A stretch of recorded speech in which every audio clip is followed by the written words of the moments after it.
The Reading Bug by Shona Hattin, illustrated by Embla Granquist.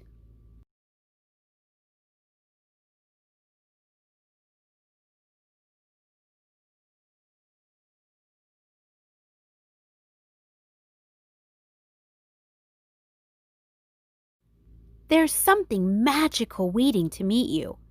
Something astonishing, spellbinding, and precious, waiting to burst into your life.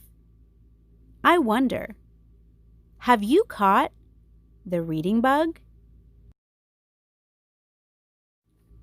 An almighty sound thundered down the hallway. Mason! Luella had been waiting for him for what seemed like an eternity.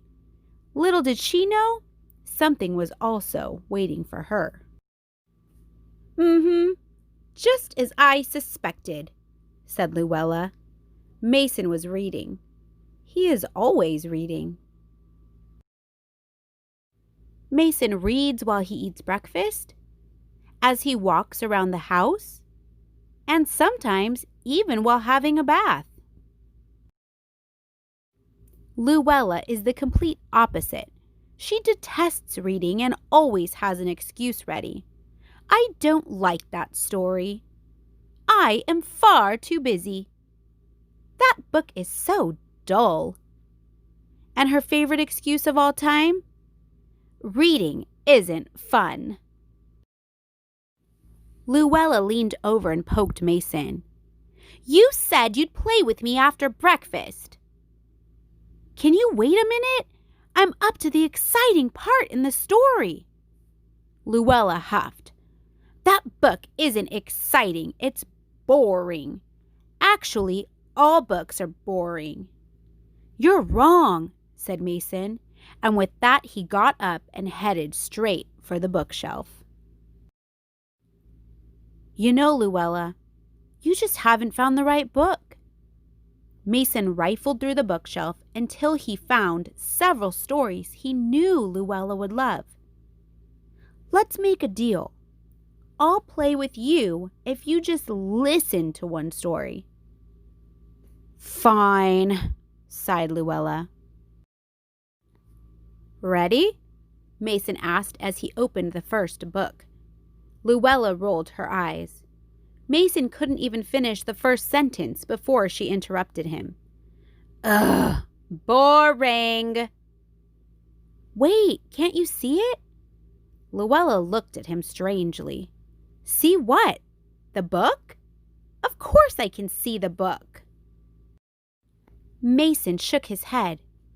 No, the story. You can't see the story? Watch the book closely as I read it, okay? All right, but if nothing happens, I am out of here, she said. Mason started the sentence again. Luella was just about to leave when something glimmering caught her eye. There, on the edge of the page, was a faint little spark.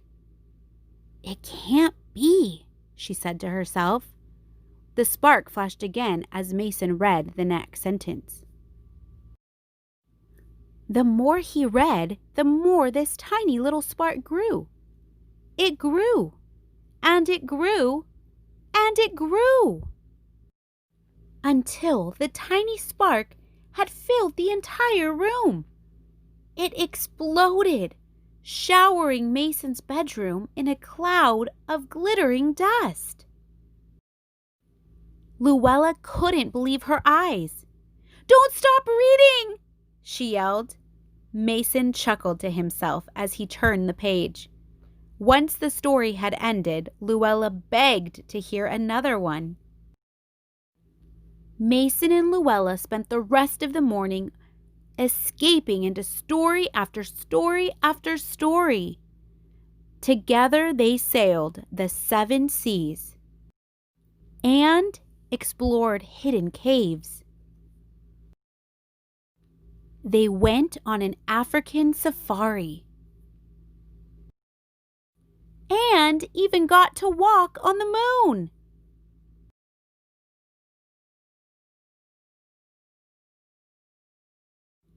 Luella had become completely and utterly spellbound.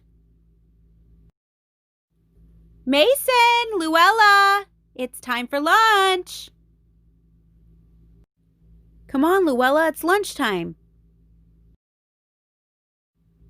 I wonder, have you caught the reading bug? I hope you catch the reading bug and you explore all of the places you can go, the things you can do, and see when you step inside of a book. As always, support our authors. I will leave all of the author's information down below and how you can purchase this book, because it's always nice to have a copy to hold, to read over and over again in your library at home. Have a great day, everyone.